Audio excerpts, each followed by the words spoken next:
Joining us live now to weigh in on Hunter's guilty verdict is author, constitutional attorney, and retired Navy JAG officer Don Brown. Don, victory or distraction, as you heard there from the Trump campaign?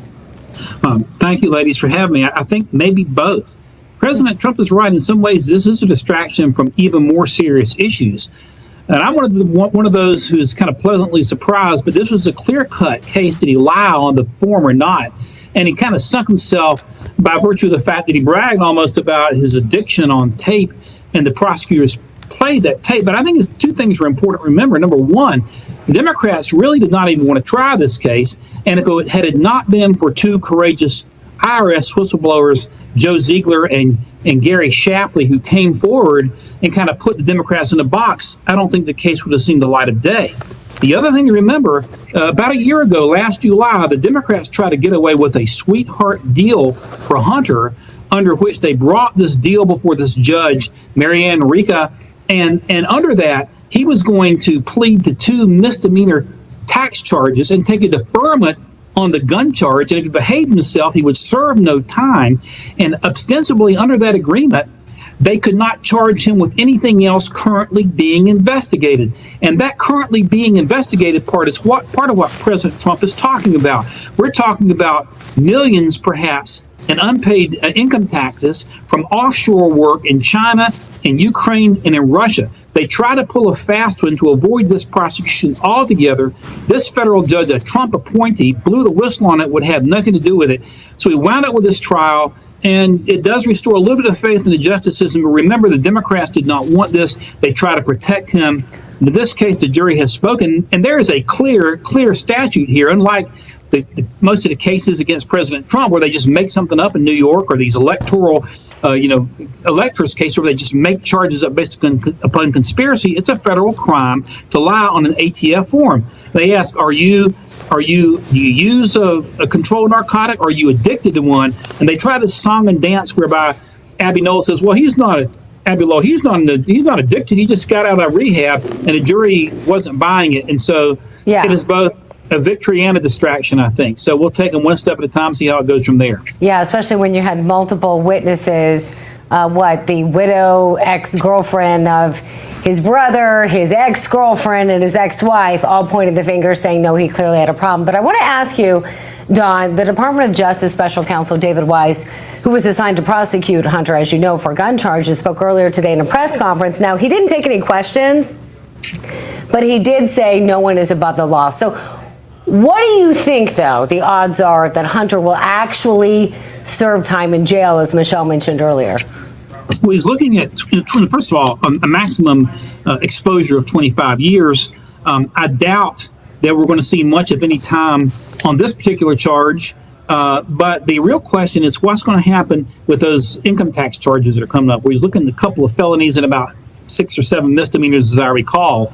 And depending on the scope of those, of the amount that he's convicted of there, assuming there is a conviction, that combined with this conviction could lead to time being served.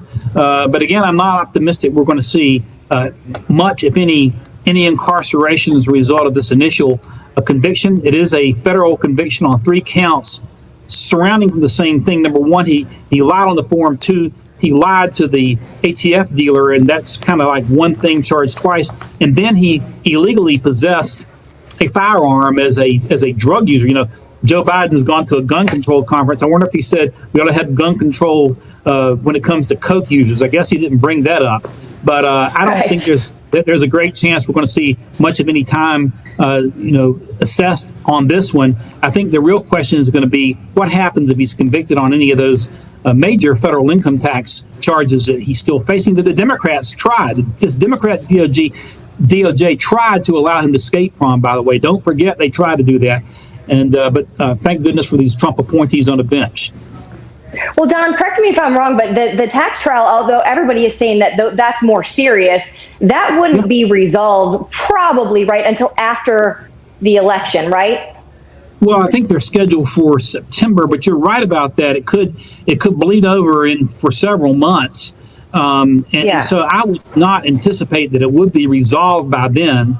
But on the question of solely of whether Hunter serves time, I think there's a chance if he's convicted on any felony after this, because of the way the federal sentencing apparatus works, there's a chance that he would serve time at that point. But again, we're going to see what this judge does with it. She's not happy, obviously, still about what they tried to pull over her eyes a year ago. And, you never know, stranger things have happened. Well, Biden said he was not going to pardon him. But we all know, Biden lies like as easy as he drinks water. So does his son, Carolyn. Right, exactly. Runs in the family. When he's lame duck after the election and he's got a few weeks there, what do you think the odds are he pardons Hunter?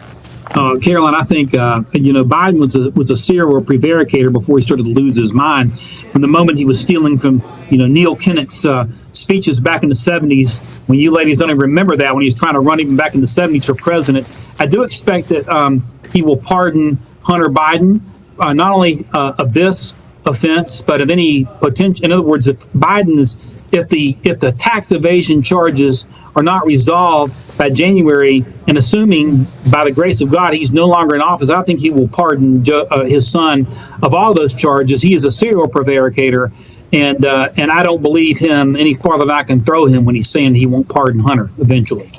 Which means, of course, if he does that, whether Hunter winds up serving time will be academic, because he's liable to get pardoned, maybe even before he gets to a sentencing on the federal tax crime, if there is a completed trial by then. Don, we don't have a lot of time left, but Democrats love the PR campaign. Obviously, they're going to use this to say that no one is above the law, and they're going to use Hunter Biden as an example. How do you think this could affect President Trump's sentencing, if any? Do you think that this could make a higher chance of him potentially going to jail? We only have about 30 seconds left. Well, this judge in New York, Michon, is a clown, and he's under pressure from a lot of fools there to give President Trump some time.